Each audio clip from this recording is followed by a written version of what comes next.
up? This is Renz, and we are going to get back into our study of what's wrong with the Bible. And we're in Genesis. This is chapter 31. Now, for everybody who are new to this on other platforms, go to YouTube and you can see chapter 1 through 30. But we're going to, everybody should now be able to see each one as we go chapter for chapter. And so let's get started. Genesis chapter 31. What's wrong with the Bible? With Coach Renz. And in the first verse it says that, and he heard, and he meaning Jacob, heard the words of Laban's son, saying, Jacob hath taken away all of our fathers, taken away all that was our fathers, and of that which was our fathers have he gotten all his glory. Now this goes back to chapter 30, where Jacob did this science experiment, and he had the sheep and the cattle and the goats make love in front of striped woods so that the babies will be born with stripes. And we know biologically, we know through DNA that this does not work, that this is not something that can happen. This has been tried by many other scientists to try to prove this story, but we know that it doesn't work. So now the children, Laban's other children, are pissed because they're saying that their father doesn't have any worth anymore. And Jacob beheld the countenance on Laban's face, and behold, it was not towards him as before. Of course not. He was getting free labor out of the man. We'll talk about that trickery a little bit later. And the Lord said unto Jacob, return unto the land of thy fathers, and to thy kindred, and I will be with you. And Jacob sent and called Rachel and Leah to the field unto his flock. And remember, Jacob, Leah, Rachel, and his other two concubine wives, Bilhah and Leah, had moved away because they wanted to be away from Laban, but Laban convinced them to stay a little bit while longer. So they were close, but not too close. And he said unto them, I see your father's countenance, that is not towards me as before, but the God of my father has been with me. And you know that with all my power I have served your father. And your father have deceived me, and changed my wages 10 times, but God suffered him not to hurt me. Now if you follow this book, even if somebody is deceiving you in your wages, you are to continue to serve them until God tells you to move on.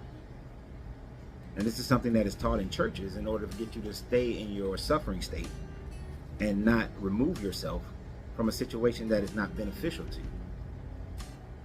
But this man has been fooled 10 times by this same man, and remember, all for the love of one woman, Rachel.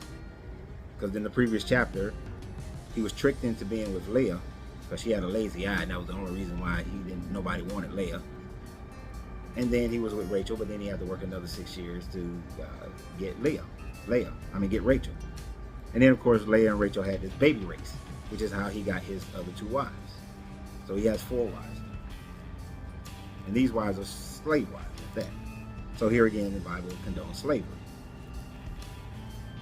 And he said that if he said thus, the speckle shall be thy wages, then all the cattle bear speckles. And if he said thus, the ringstraight shall be thy hire, they bear all the cattle ringstraw. I said that wrong. So all the cattle now got spots and stripes because of this amazing science experiment that he pulled off. Thus God has taken away the cattle of your father and given them unto me. Did God really do it? Did he? Or did this him forcing the cattle to have sex, the strong cattle to have sex in front of a piece of wood, but yet he blames God? As many people continuously do, will just blame God for whatever missteps that they have in life. And it came to pass that the cattle conceived, that I lifted up mine eyes, and saw in a dream, and beheld the ram which led upon the cattle were ringstraight, speckled, and gristle. Saying that wrong. And the angel of God spoke unto me in my dream, saying, Jacob. And I said, here I am. It's a weird way to have a conversation. If I'm telling you a story, I'm not gonna say, hey, here I am. And then they said this, and then they said, hi, this is my name, and this is, just tell the damn story. And he said, lift up thine eyes, and see all the rams which have leapt upon the cattle and ringstraw, speckled and glistening. For I have seen that all Laban doeth unto thee. I am the God of Bethel, where thou anointest the pillar, and where thou vowest a vow unto me. Now arise, get thee out of this land, and return unto the land of thy kindred. So if you remember, Jacob supposedly had battled an angel, but then now he's saying that he had battled God. So that is a bit of confusion within the biblical scholarship as to whether or not it was God or whether or not it was an angel. And you got to remember, this human being wrestled with an angelic being, whether God or an angel, and won and fought him through a broken hip. So how powerful is this God? How powerful are these angels if they can be wrestled physically by a man and lose? And Rachel and Leah answered and said unto him, and this part reminds me of, if you remember the movie Coming to America, the first one, when the two twins, when they were doing the whole dating montage, and the two twins who were separated, but they were still speaking in unison. So this part is somewhat like this. And he said unto them, is there yet any portion or inheritance for us in our father's house? Are we not counted of him strangers? For he hath sold us, and hath quite devoured also our money. For all the riches which God hath taken from our father, that is ours, and our children. Now then, whatsoever God has said unto thee, do. So they're talking in unison. Now they could be going back and forth, both of them saying what they want to say, but it doesn't specify. But what it is showing here is something that this gentleman loves to quote in the lounge. Only women, children, and dogs are loved unconditionally. A man is loved based on what he brings to the table, what he provides. So basically, these two women are saying that, look, daddy broke. Daddy ain't got no damn money. So, and you got all the money. And if God told you to go do it, we running with you. Family relationships be damned. This is where we're going.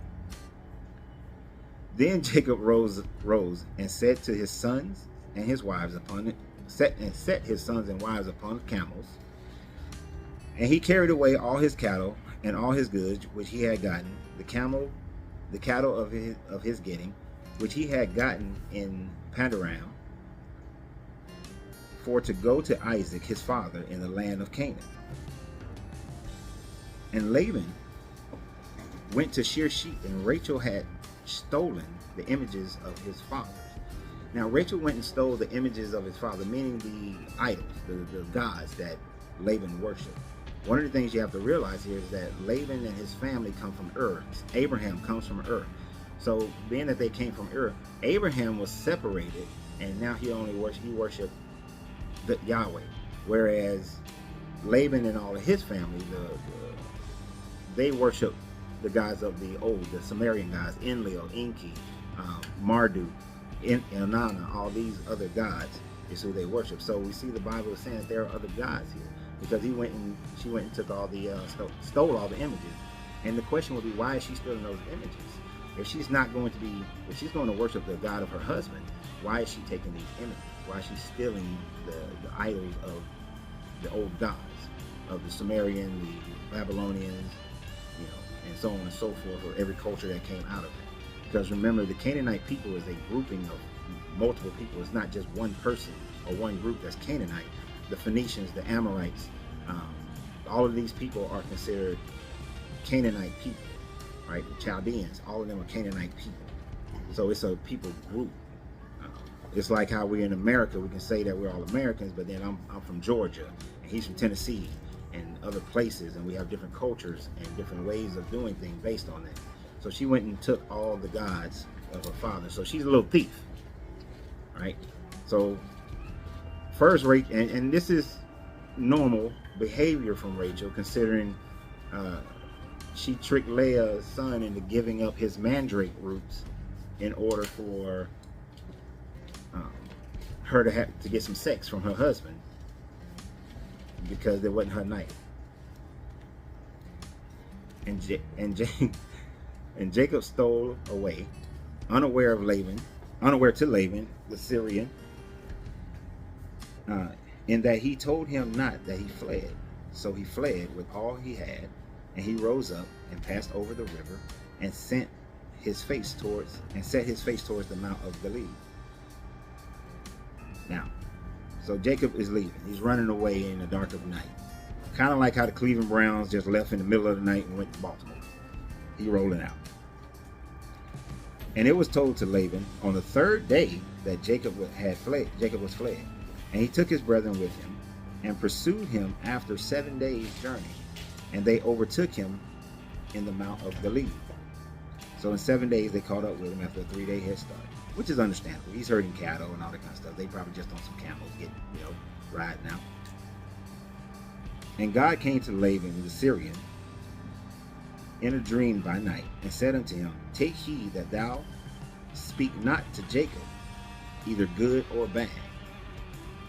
Now we know that later on he's going to speak to Jacob, even though they're saying God, Yahweh is what they're indicating, spoke to Laban. One would think that if a God came to Laban and told him what to do, that he would abide by that and realize that maybe his God is God. But instead, he still sticks to his own God. And we're going to see that he's like, I don't care what you say, dude. I'm going to say what I want to say. Then Laban overtook Jacob. Now Jacob had pitched his tents in the mount, and Laban with his brethren pitched in the Mount of Gilead. And Laban said unto Jacob, What hast thou done? Thou hast stolen away unaware to me, and carried away my daughters as captives taken with a sword. Wherefore dost thou flee away secretly, and steal away from me? And didst not tell me that I might have sent thee away with mirth, and with songs, with tambourine, and with harps? So he wanted to have a party. He's like, dude, why you leave? I want to have a whole party for y'all. I would have let you leave. But yet earlier in chapter 31, when he wanted to leave the first time, he was like, no, stay, because I noticed that anytime you're around me, as long as you've been with me, things has been good. You've been blessed. But now, so this is to be taken with somewhat of some sarcasm and a little bit of deceit, right? And he said, has not suffered me to kiss my sons and daughters? Thou hast now done foolishly in this doing. So, this isn't with like, oh man, I just wanted to kiss y'all and say goodbye. No, he's like, no, you're not messed up. You've messed up. And he returns and says, Is it in the power of my hand to do you hurt? But the God of your father spake unto me yesternight, saying, Take thou heed that thou speakst not to Jacob, either good or bad. So he's saying, your God told me not to speak good or bad to you. Right? He told him don't say shit. But he's speaking to him. Instead of taking that as a meaning of, don't even bother to pursue the man. Leave the man alone. But of course he doesn't believe this because there are many gods. People say that this book is about one God, but it's not. That there was only one God that this book speaks about, but it's not. It speaks about multiple gods.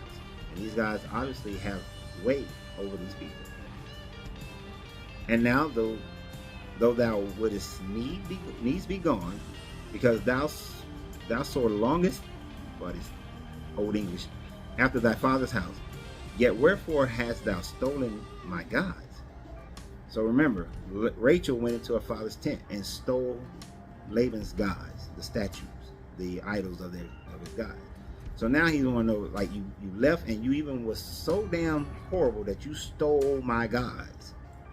And Jacob answered and said to Laban, Because I was afraid, for I said, peradventure, thou wouldest take by force thy daughters from me. Because the custom was, the daughters leave the father, now they belong. Not a marriage of we had choice, but the women are now property. So Laban is saying, you stole my property and taken my daughters. And he's saying that, and Jacob is saying that, you would have stolen them back from me, because women are merely property according to this book. And he said in 32, With whomsoever thou findest thy gods, let him not live before our brethren discern thou what is thine with me, and take it to thee. For Jacob knew not that Rachel had stolen them. And Laban went into Jacob's tent, and into Leah's tent, and into the two maidservants' tent, which is interesting. because they're slave wives, they're not called, sometimes they're called wives, sometimes they're called maidservants. But he found them not. And when he went out of Leah's tent and entered into Leah's tent and entered into Rachel's tent. Now this is going to be something that every man has heard before. Now Rachel has taken the images and put them in the camel's furniture and sat upon them. And Laban searched all the tents, but found them not. And she said to her father, so now he's going up to Rachel. She's sitting down on the furniture. Let it not displease my Lord, that I cannot rise up before thee, for the custom of woman is upon me.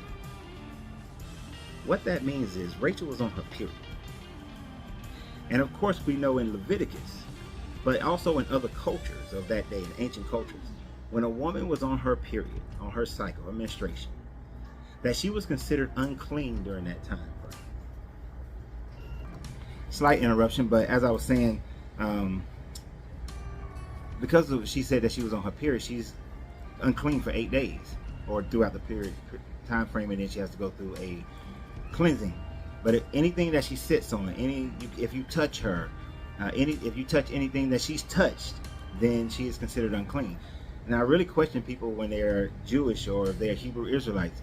Do you hold on to this? This is your commandment 708 of all of your commandments, because you have a bunch of commandments. And you say that you live by the law. So the question is, do you still live by this law? And the fact of the matter is, we know in today's age that this process that a woman goes through is not a unclean process. Her body is actually cleaning itself.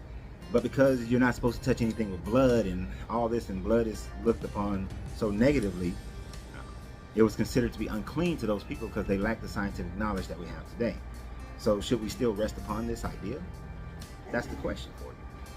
But she, knowing that she stole this man's gods, tricked again, doing this trickery again. Now, if a person keeps showing you that they're a criminal, that they got something wrong with them, you might want to start believing. So, but that's what she did. And he searched but found not the images, because he wasn't going to search up under her butt or where she had sat or anything that she sat on, because that would have been unclean. But we're going to see how later on he's going to forget about this all of a sudden. And Jacob was wroth and charged with Laban. And Jacob answered and said to Laban. Now that Jacob, feeling himself a little bit, he's going to puff up his chest a little bit here. He said, what is my trespass? What is my sin, that thou hast so hotly pursued after me? Because in truth, he hadn't done anything wrong, according to leaving, because it's his wives, it's his slaves, it's his children. So he hasn't, and it's his cattle by this messed up deal that he did. And he said, wait, how's it going? Oh, whereas thou hast searched all my stuff, what hast thou found of all my household stuff? Set it here before me, brethren. Let me see it. And thy brethren, let everybody see it, that they may judge betwixt us both, to see who's telling the truth and who's the liar. This 20 years I have been with thee. Thy ewes, thy she-goats have not cast their young, and the rams of thy flock have I not eaten. That which was torn of breast I bought.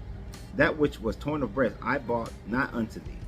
I bear the loss of it. Of my hand didst thou require it, whether stolen by day or stolen by night. Thus I was in the day the drought consumed me, and the frost by night, and my sheep departed from mine eyes. Thus have I been 20 years in thy house. I served thee 14 years for thy 2 daughters. So my correction, 7 years for each daughter when I said 6 earlier. And 6 years for thy cattle. And thou hast changed my wages 10 times. I'm sorry, somebody changes your wages 10 times and you still down with them, you have a problem. Except the God of my father and the God of Abraham and the fear of Isaac have been with me. Surely thou hast sent me away now empty. God has seen my affliction and labored and the labor of my hands, and rebuked thee yesternight. So he's throwing back into his face the fact that he had a dream that Laban wasn't supposed to speak to him at all, because he said don't say nothing good or bad. right? So he's throwing it all back in his face. Now this is the guy who is supposedly have born the 12 tribes of Israel.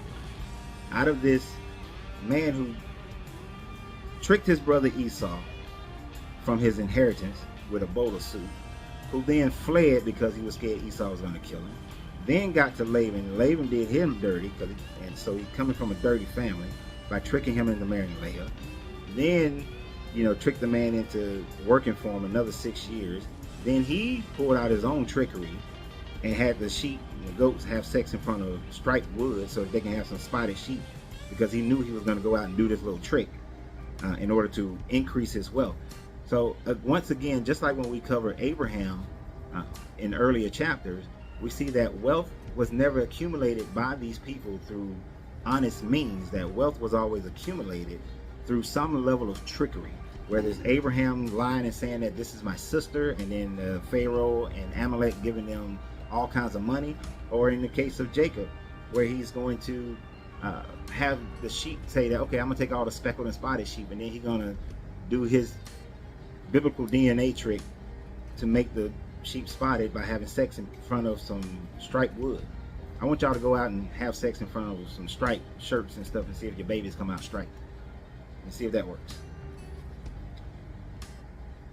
So, and Laban answered and said unto Jacob, here again is a demonstration that women are property, that you have no value other than the property.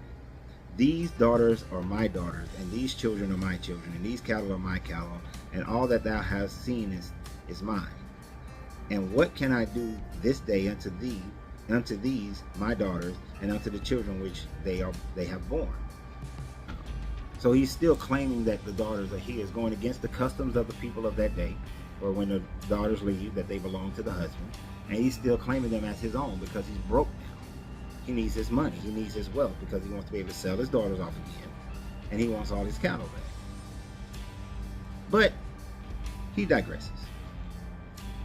He says, now therefore come thou, let us make a covenant, and I and thou, and let it be for a witness between me and thee. And Jacob took a stone and set it upon a pillar. And Jacob said unto his brethren, gather stones. They took the stones and made a heap. And they did eat there upon the heap. And Laban called the heap, I'm going to mess this up, Jagar-Sodorata, which is the Aramaic way of saying a heap of stones, or the heap. But Jacob called it Galid, which is the Hebrew way of saying a heap of stones. And a heap that is a witness. So let me correct myself. It's this Aramaic and the Hebrew way of saying the heap is a witness. So here's something for people who are Christian. When in the New Testament, when it says that if no man will testify as unto God or unto Jesus, then the stones will cry out. So this is where that idea comes from, where the stones will be a witness, because Jacob and Laban made this treaty with each other based on a heap of rocks. So, but I don't know if you can walk up, and if anybody else walked up to a heap of rocks, are they going to say, oh, this is the spot? Now we know, when we get later, if we continue this into other books, we'll see where in the book of Ruth, where a left shoe was taken off of a foot to make a covenant. So they had different ways of doing it. And this one, it's a heap of rocks. So basically, whatever's around you, you can make a deal of Galid. And Metzvah, which Metzvah means a watchtower. And they're saying this because of what's going to come next. For he said, the Lord watch between me and thee, when we are absent from one another, meaning that if nobody else sees this, nobody else know this, we know that God is watching. If thou shalt afflict my daughters, or if thou take another wife besides my daughters, no man is with us. See, God is witness between me and thee. So he's also telling the man that in this deal, you already have 4 wives. You don't need another wife. And for all of my Christian people who say that polygamy is not in the Bible, example is right there, that it was cool between your God for polygamy. We already talked about that in the previous chapter when he married both Leah, Rachel, Bilhah, and Lehi. And he married all these other women, slaves or free. And Laban said to Jacob, behold this heap, and behold this pillar, which I have cast betwixt me and thee. This heap be witness, and the pillar be witness, that I will not pass over this heap to thee, and thou shalt not pass over this heap and this pillar unto me for harm.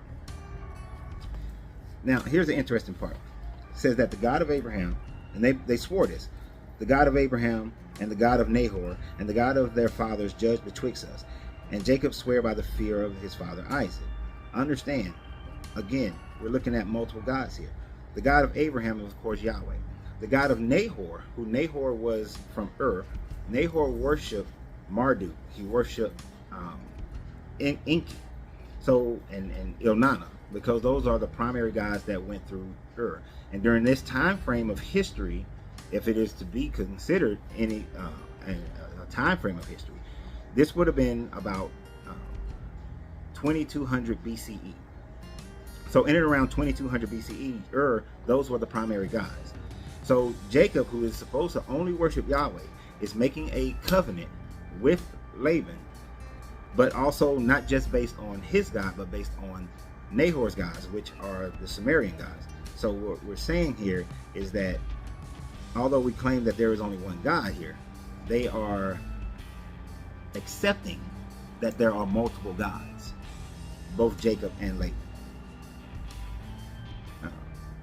And when many people read this, they just say the God of Abraham and the God of Nahor. People assume that they're talking about one God, the God Yahweh, but they're not, because we're so used to hearing the God of Abraham, Isaac, and Jacob. And when they say that, yes, they mean that same God. But in this instance, it does not mean that. So he's making a covenant based on gods that y'all are not supposed to believe in, that the Christian, Jews, Islamic people are not supposed to believe in.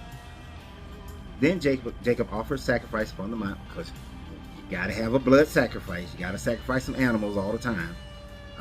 To which, if you're keeping these tenets, then we should see the Hebrew Israelites, the Jewish people, and I know the Jewish people say that, well, since the Temple Mount, the Islamic Temple Mount is sitting where Solomon's temple was, that they cannot do sacrifices anymore, but that annually the priest in Israel would do the sacrifice.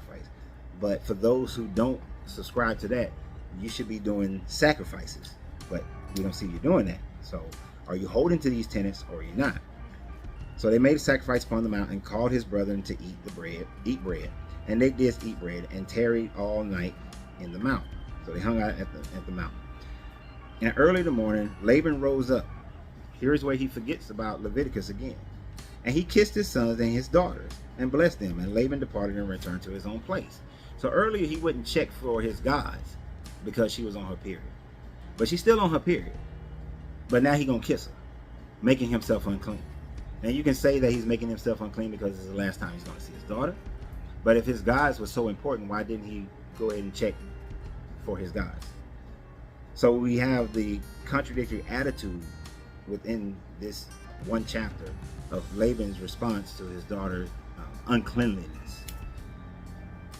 So as we see through this book again, that some of this stuff just doesn't make sense. It's based on culture. Most of this is based on the culture of those people that day. So when you say that it's for the past, it's for the present, it's for the future, then we cannot agree upon that, because these are things that we don't adhere to today, that people who follow this don't adhere to today. And if you did, then you should be still doing it. If it's for all time, you should still be doing these things. But you don't. When your wife is on her period, don't sleep in the bed with her. Don't touch nothing. Don't let her cook for you. Don't touch anything that she touches. Matter of fact, in some cultures who do adhere to it, they don't even really stay in the same house. They have pretty much a period house. So let's see you get back to that. And then when you have a conniving woman like Rachel, all three of these people are conniving. Leah is the only person who's pretty much a good person in this whole story, other than, them having a sex battle to see how many kids they can have, who can have the best kids. And the only reason she wanted that because nobody loved her, and she figured that was the only way she could get love, because that was the only value of a woman. So we'll continue. So don't forget to subscribe to the YouTube channel and hit the heart like button.